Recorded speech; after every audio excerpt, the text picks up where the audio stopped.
Okay. Hello, everybody. My name is Melanie Richmond. I am your well-being coach with True North Wellbeing Coaching. And we have a very special guest today. We have Julia Hickman, who is a podcast expert and is going to be talking to us about building a relationship-based or focused brand through podcasting, which I know some of our guests that are tuning in either live or watching the replay for this live show. um, First thing is we're using StreamYard. So if you want to be part of the conversation or have any questions, grant StreamYard permission to have access to your comments.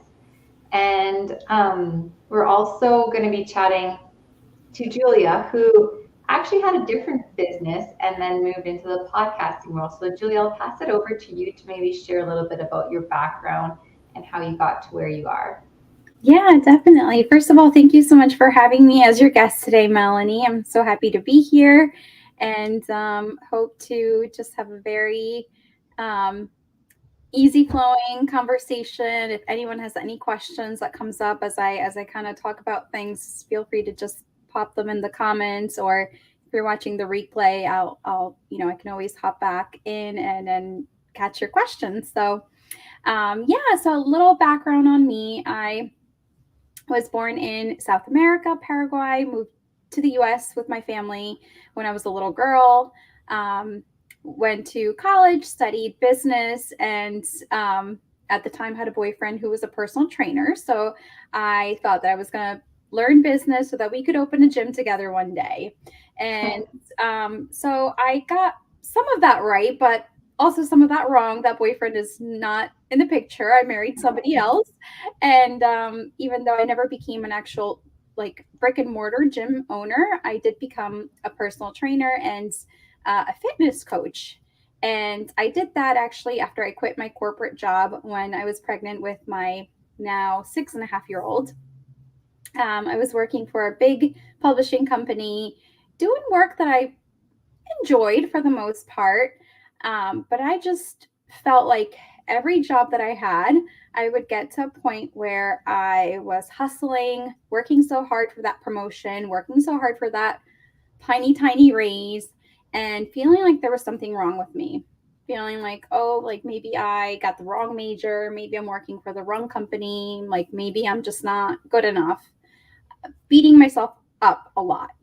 Mhm. Then I um, got pregnant and I said to my husband, I don't think I want to leave this baby. And he was like, "Ooh, I don't know about that. You know, being on one income, that's a little tough. That's a little scary. We didn't really prepare for this."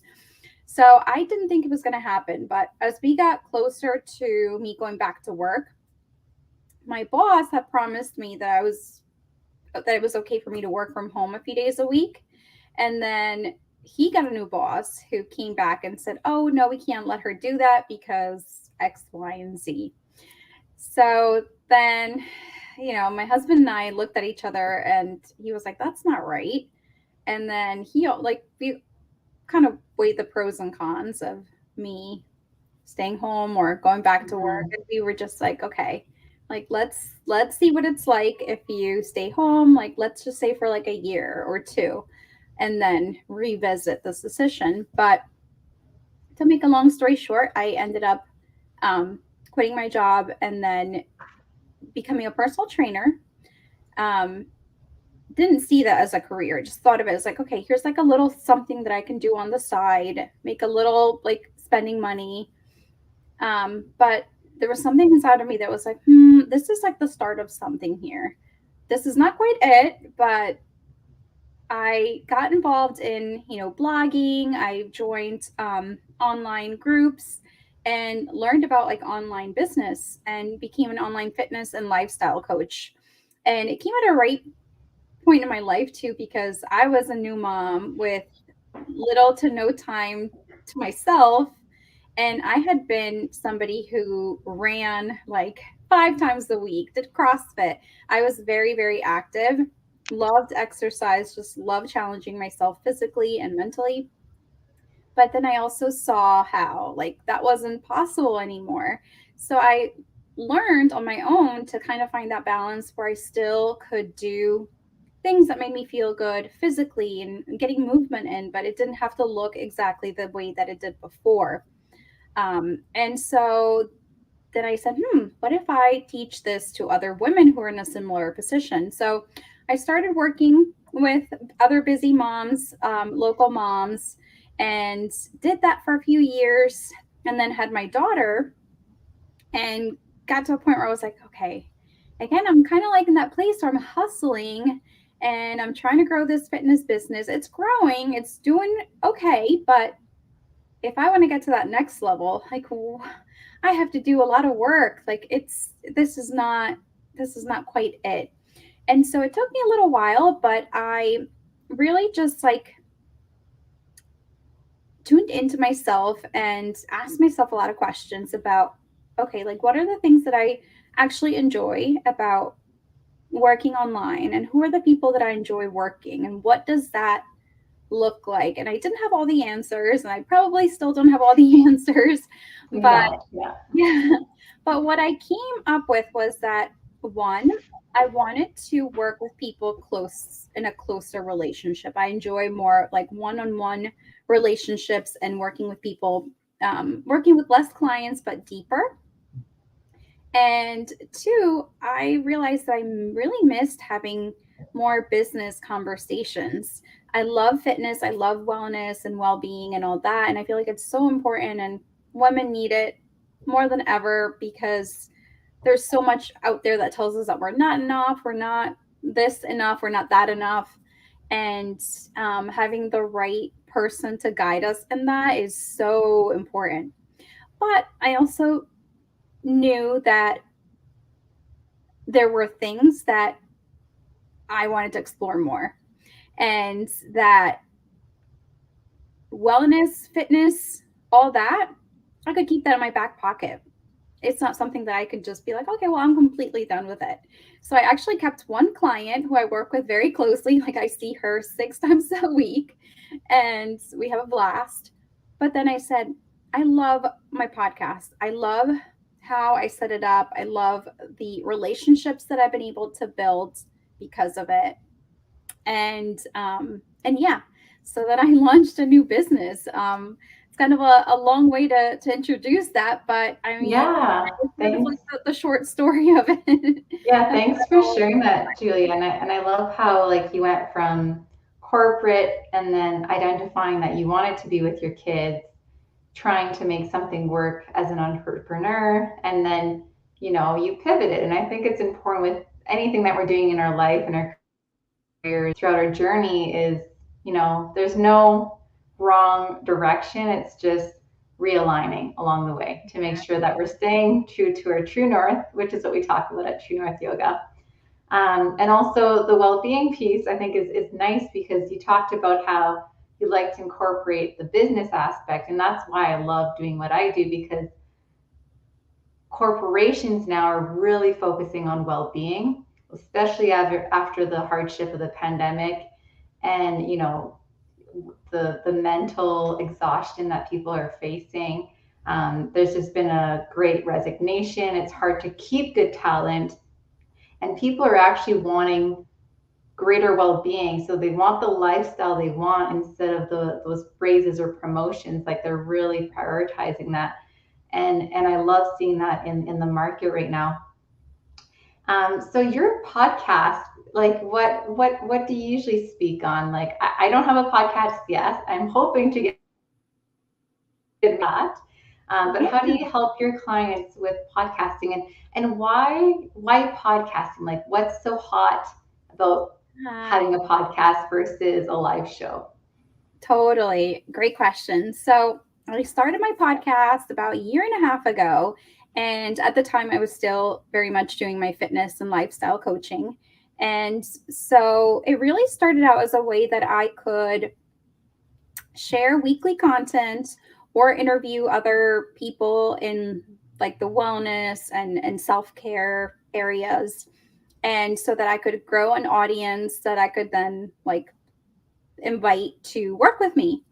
But when I shifted gears and decided that now I wanted to help people have their own shows or manage their own shows, then the types of conversations that I'm having on my podcast now are with other people that help entrepreneurs and career women improve their lives, but in other different areas. So, like, I've had a finance coach come on to speak. I've had different types of like life coaches come on to speak. I've had a parenting coach, an outdoor play specialist. So a lot of the women who follow my podcast are still moms. So those moms that worked with me back in the day with fitness are still listening.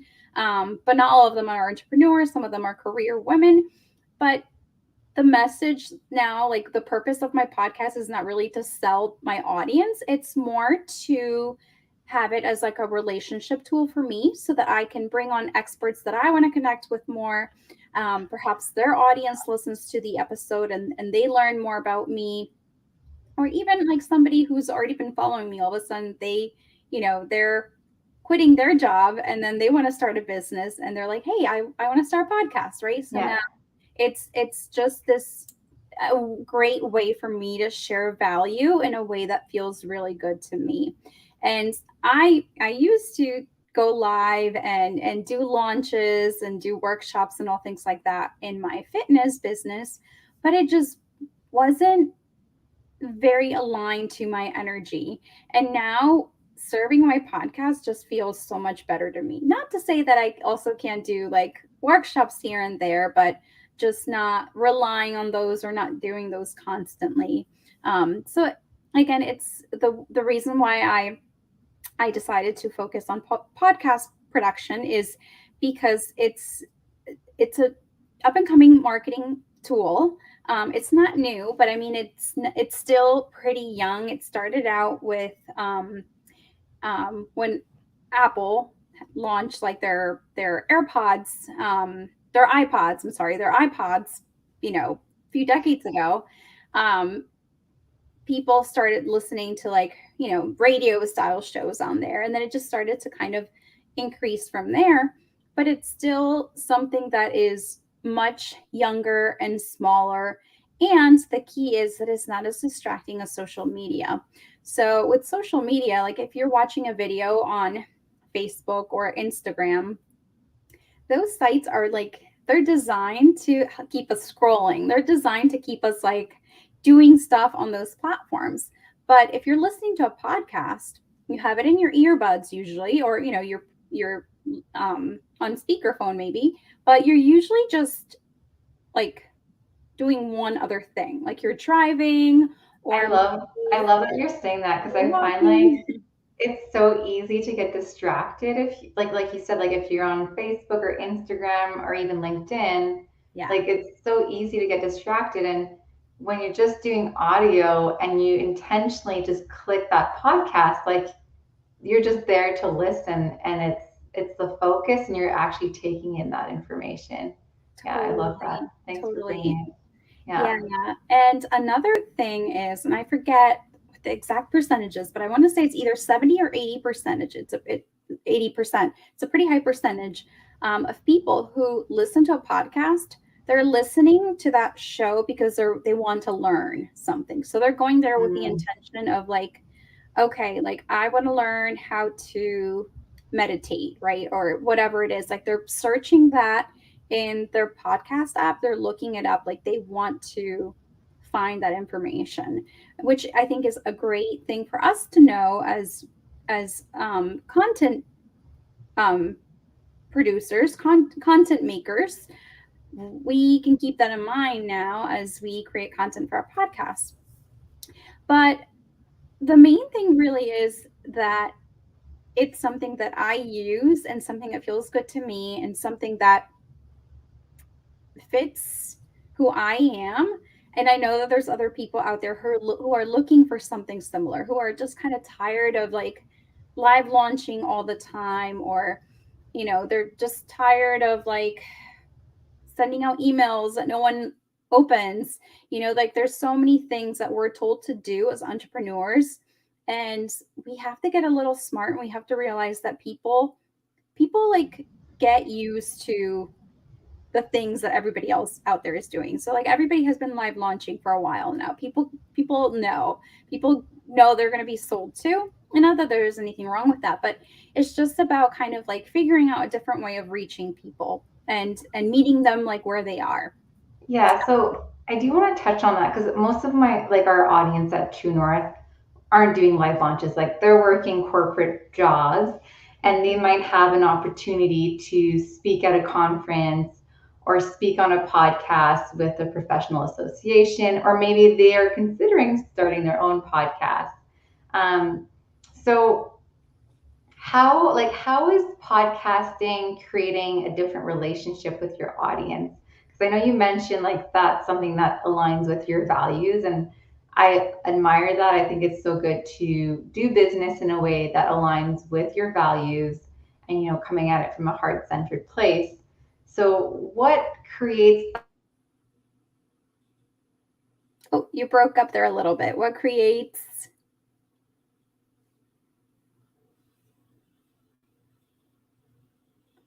You're a little frozen for me. Uh-oh.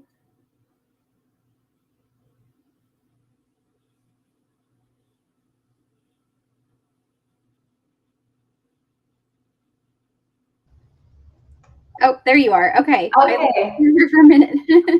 Sorry, I got What disconnected creates? there. My internet's been a little unstable today, so I don't know what that means. It must know that I'm heading on vacation soon and it's telling you got to disconnect. Yeah. So I was just asking, like, how does podcasting make your relationship different with your audience than something else, right? Like how are you building trust and like some sort of being that expert in that field with podcasting versus doing, a presentation or something else. Yeah. So there's a few different things that I can give you with that question. So the one sort of like obvious answer is that when you have your own podcast, people look at you like you can give yourself the title of podcaster, and that just sort of elevates you in and of itself. Mm-hmm. It's almost like being an author, right? Like you call yourself an author, people are like, oh, she's got her own book. So now same thing, you call yourself a podcaster and people know like, oh, she's got this platform now where she is able to share content, but also like invite other experts on who are, able to share their own knowledge. So it gives you that like very special platform to really build your authority status, your thought leader status, right? And then the type of relationship that you build, it really depends on how you use your podcast, because I've seen it used where people, share weekly content, but it's like they either have like sponsors, so it's like it feels like Right. a couple minutes there's an interruption, right? Yeah. Or they talk about their programs like in every single episode or every few minutes it's about their program or how to work with them. And I think that can be done tastefully. Like you do want to let people know how they can work with you, but like anything else, it's so important to give more value than you ask for anything back. That's how people are really going to trust you and see that you're there to teach and to inspire and to create a movement, or create some sort of like wake up call, whatever it is that you're trying to do with your podcast, with your show. They will resonate with that. But if it feels like, okay, like this podcast is just another pitch show, then it's not, it takes that like genuineness Yeah. away. I love what you say about really nurturing your audience because you're really providing value for them and you're there to serve with every podcast episode. So it's a little bit more personal, which then builds that trust and relationship. Um, so So let's say our audience that's watching live or the replay, they need to prepare for a podcast. How would they prepare to be a guest, and how can they make their appearance more memorable? Right. Yes, those are great questions. So, even if someone is not ready to have their own podcast, I think that it's so important to go out there and get on other people's podcasts because it allows you to grow your visibility and grow your audience. And the way that you start to like build up that great reputation of being a great podcast guest is by taking a few things into consideration. And this applies to other things too, like being a guest on someone's live stream or being a guest on someone's summit or anything like that. Um, First, you want to do your research, right? Like, who are you going to be chatting with? So, if it's a podcast, you want to listen to a couple of episodes because some podcast hosts do, their own unique things. Maybe they ask like a special question to all their guests, or they trying to think of a specific example. I feel like that's the best example. Like I remember I went on a podcast where, she asked everybody what their favorite kombucha drink was because it was like a kombucha. Um, she talks a lot about kombucha. And so I had to, if I didn't know that, I would have been like, what's kombucha, right? So it's important to kind of just, for little things like that too, but also if you show the guest, or I'm sorry, the host that you listen to episodes, that host is also going to like trust you more and want to build a relationship with you because he or she is going to, understand that you took that time to like get to know her show and you're not just thinking about yourself and how you can put yourself out there. Um, so those are a few things to keep in mind. And then also just like the tech piece, right? So if you're going to have your own show or you're going to go on someone else's show, making sure that you're in a quiet room, sometimes with kids it's Good internet TV, connection. good internet connection, it's okay though. um, but having good, if you don't have a good microphone, Lighting. at least, yeah, having decent lighting, just taking care of those little things. um, One time I did a podcast with someone who was like holding her phone, so it was like kind of shaking and I was just like, oh, I ended up, you know using it, but then thinking back, I'm like, oh gosh, I need to like make sure I have that in my, when people sign up for my podcast, that they should be prepared to record video as well. Yeah, So I went on a more like a professional type podcast probably like 6 or 7 months ago to talk about my experience being, a new mother and entering the workforce again. And it was for a professional engineering association. And that association had hired somebody to help with the podcasting. So they were there throughout the entire show. And before we started, they made sure that our audio was good.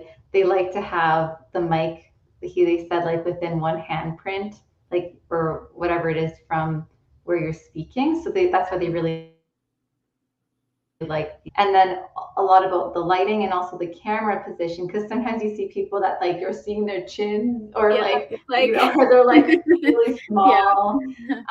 But it's nice to kind of like get on the show earlier so that you can actually have a look at, okay, how am I looking, how does it sound, so that totally. you can approach it with a little bit more ease versus frantically trying to change anything last minute.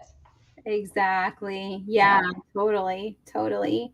And also being willing to share the interview is, it's also great. I mean, that again, if you're trying to grow a relationship with somebody, just being willing to say, hey, I was, like today, I'm on Melanie's show, so I'm going to be sharing with my audience that I was on Melanie's show, and if they want to watch this, they can, come to her community to watch the replay, right?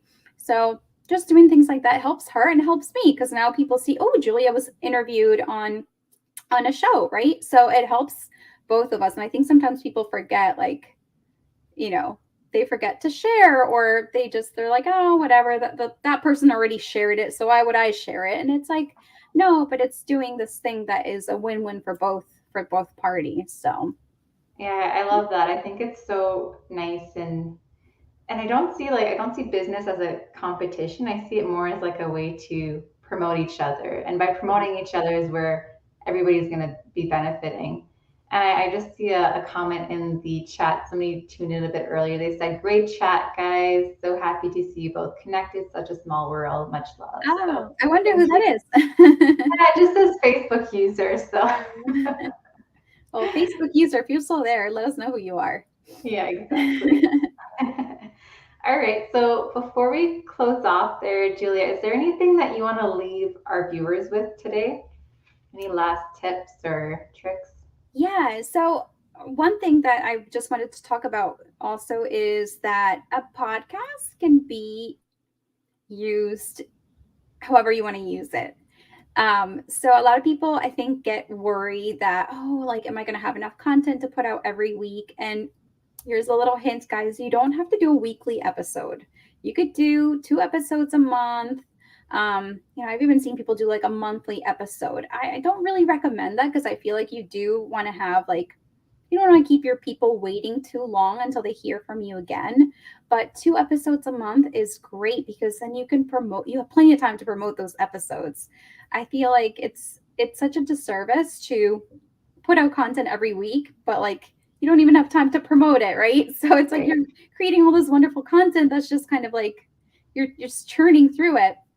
But 2 episodes a month, I think, is like a good balance because then you have that time to repurpose it and get as much juice out of the content that you create. So, and I'm seeing podcasts being used as so many different things than just like a free thing where like you're either sharing content or interviewing others.